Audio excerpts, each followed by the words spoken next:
Hi, my name is Whitney and welcome to my channel.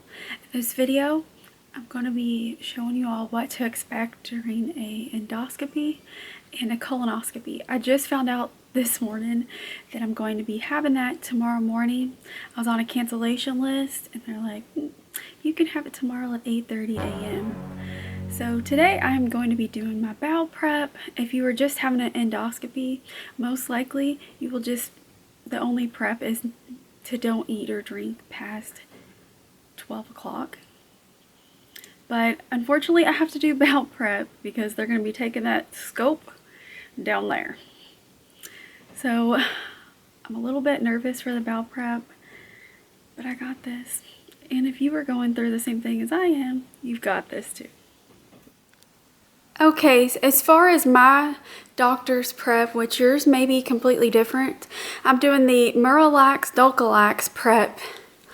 And I have to take 4 Dulcolax and I have to take this entire bottle and do the correct dosing with the ounces. And then I bought these just because I thought it would be handy because I'm going to be going to the bathroom a lot. And I might get raw. So I'm about to take my Dulcolax and start it. Alright, I have them all in here.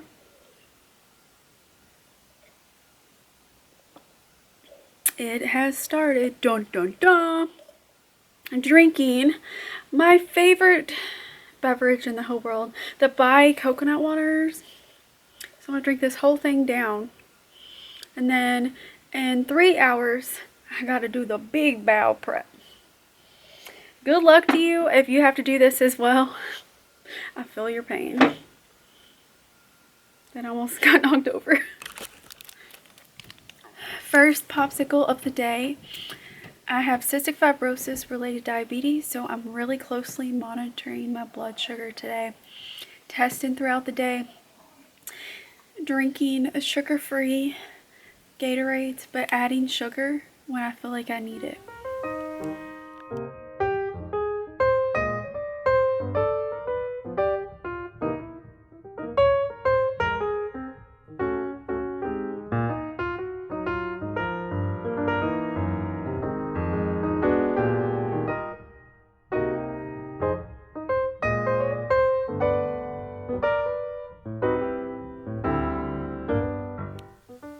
Okay, so you're in the bathroom with me. It's 6 o'clock. I've drank my first batch of Miralax. Let me tell you, it's finally hit me. I'm so glad that I'm halfway done through this, and in 3 hours I have to drink all this Miralax and Gatorade again. I'll be glad when this whole ordeal is over tomorrow. But I'm okay. I am a-okay. Alright, it is the morning of my scopes, and I'm just ready to get it done and over with. I feel like really flamed and irritated, but I do say I did sleep good last night. I only had to get up like twice. And drinking that second batch at 9 o'clock was tough. But the worst part of the scopes are over. So I hear. So I will talk to you when I'm at the hospital. I did have to get up super early. I saw the sun coming up. It was really beautiful. I felt at peace. I was ready to get the scopes over with. I had went through the hardest part, and the easy part is just going to sleep and them scoping you. So once I got to the hospital, they took me back pretty quickly after I got registered, and they placed an IV in my arm. And then a little bit later, they took me back to the OR. And I had got to speak to my doctor. I actually got pretty emotional, not because I had to have a scope, because of the possibility of what they were going to find, which I'll explain in just a second. And so I talked to him, and then I laid on my left side and went nighty-night. I woke up. They had to do a chest rub on me to get me up. And once I woke up, I got to drink a Coke. I needed a little bit of sugar after going without food for that long. And then they told my mom that to meet us outside, and she pulled up her car. We picked up lunch. I got to eat, and actually that evening I got to go to a paint party with my best friend. So it was a pretty easy procedure, and I 100% recommend. I'm so glad I got it done, and it's definitely worth it. So the reason I had to get the upper and lower done was because last year I had chronic appendicitis, which is pretty rare. I had it for what we think was a year. It could have been longer. And once I had my appendix removed, I didn't really heal like I thought I was going to heal. The healing was very slow. I had a lot of inflammation that was very painful, and anal pressure and stuff like that. And sometimes the bloating and the pressure and everything would cause me shortness of breath in my lungs. It was like my entire stomach.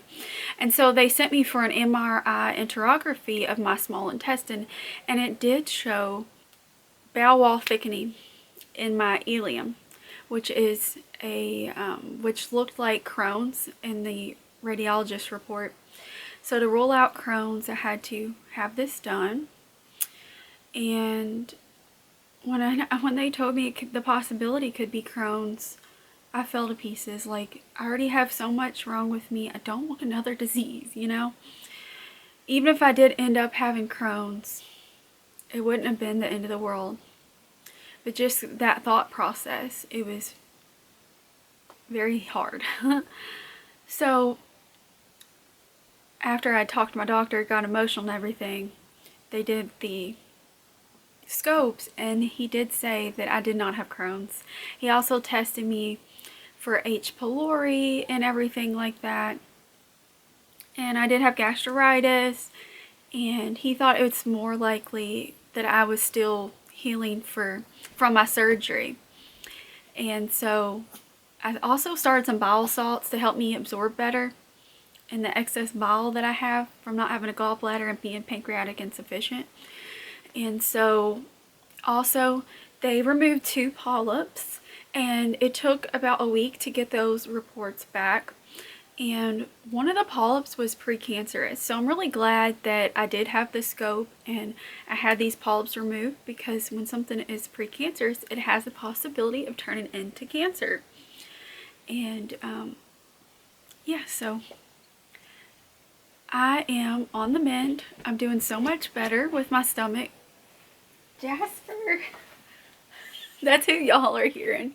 Y'all hear Jasper in the background. But yeah, thank you all so much for watching, and I will catch you in the next video. Bye.